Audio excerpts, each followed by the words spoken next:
금값이 오른 건 올랐죠? 생각보다 뭐 아주 많이 올랐다고 하기보다 네. 점진적으로 오르고 있는데요.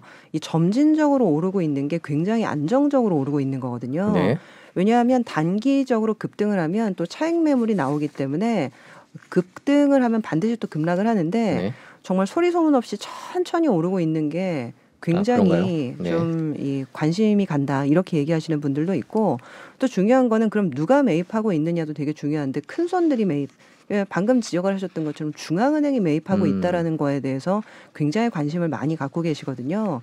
그러다 보니까 4분기 통계가 나올 때쯤 한 번 더 중앙은행이 많이 사고 있는 게 확인되면 그때부터는 대세 상승으로 가는 거 아닌가? 이런 생각을 하시면서 4분기 그 중앙은행들 매입 통계가 나오기를 기다리고 계시는 분들이 되게 많아요. 언제쯤 나오죠? 그건? 아마 이제 3개월 정도 걸리겠지만은 아마 한 3월 달 한 초 정도 나오지 않을까 생각은 하고 있습니다.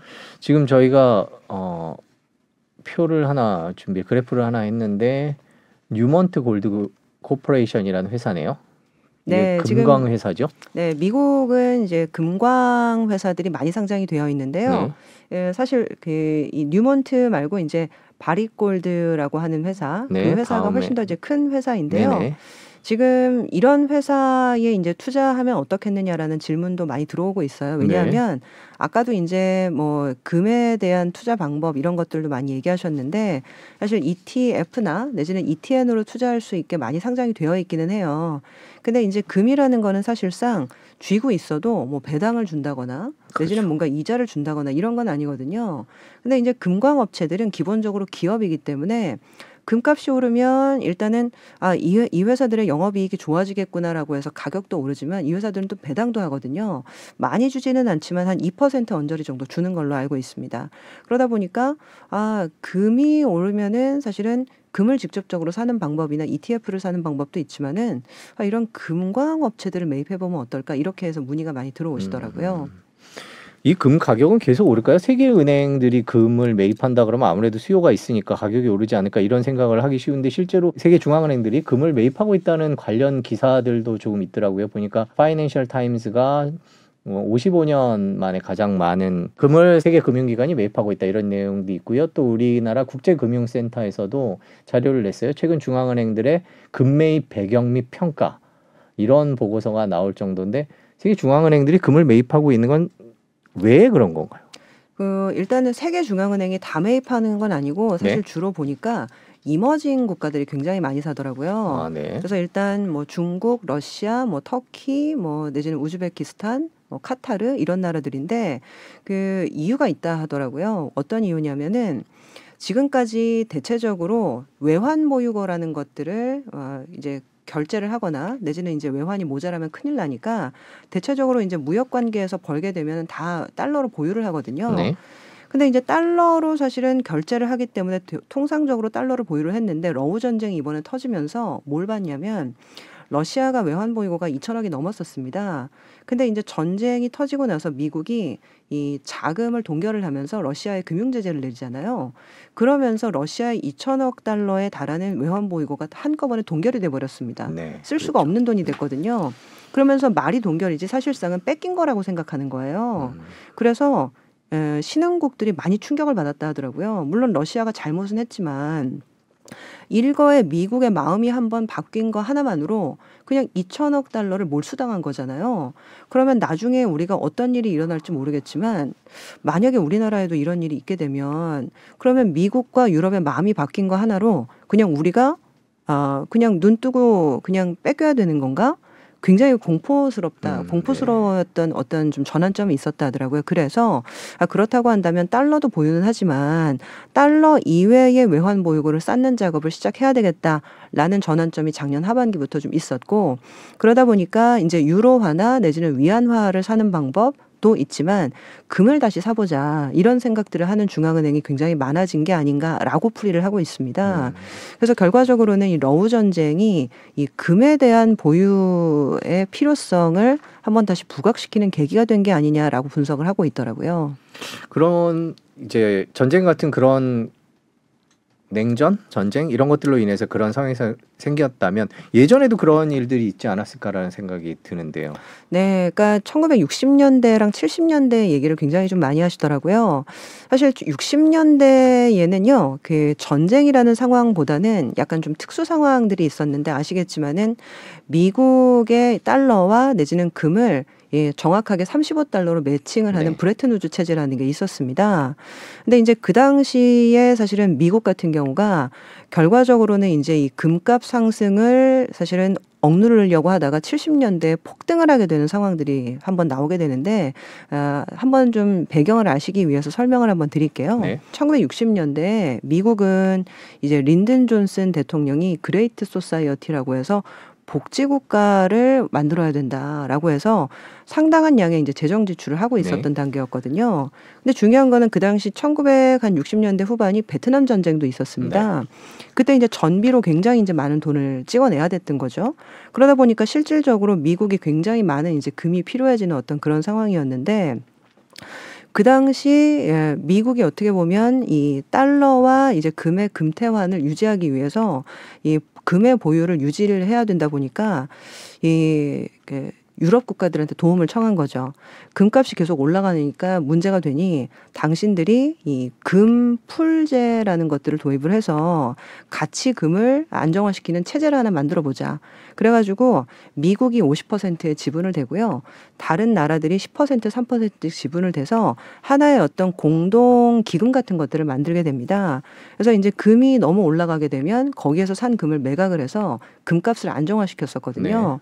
근데 중요한 거는 이제 금값이라는 것들은 안정화시키면 그 당시에는 오르지 않지만은 결과적으로는 그 어떤 좀 응축된 에너지들이 나중에 이제 폭발을 하게 되는 경우들이 있는데 1967년도에 가서 뭔가 이제 이 지정학적인 어떤 불안과 그리고 이제 응축됐던 에너지들이 금값 상승으로 연결이 되다 보니까 이 금풀제에서 탈퇴를 하는 국가들이 많아지게 되는 거예요.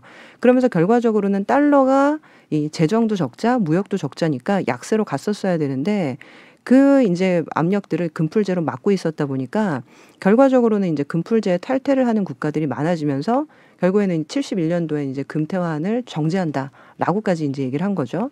그러면서 그 이후에 이제 응축됐던 에너지들이 70년대에 달러는 약세로 가면서 인플레이션이 나면서 결국에는 금이 어마어마하게 급등을 한 사태가 나오는 거죠. 그래서 이제 그 당시의 상황과 지금의 상황이 100% 비슷하지는 않는데 결과적으로 이제 달러의 약세 압력이 시작될 때 통상적으로는 금이 강세로 가는 경향성들이 많았다라는 게 첫 번째.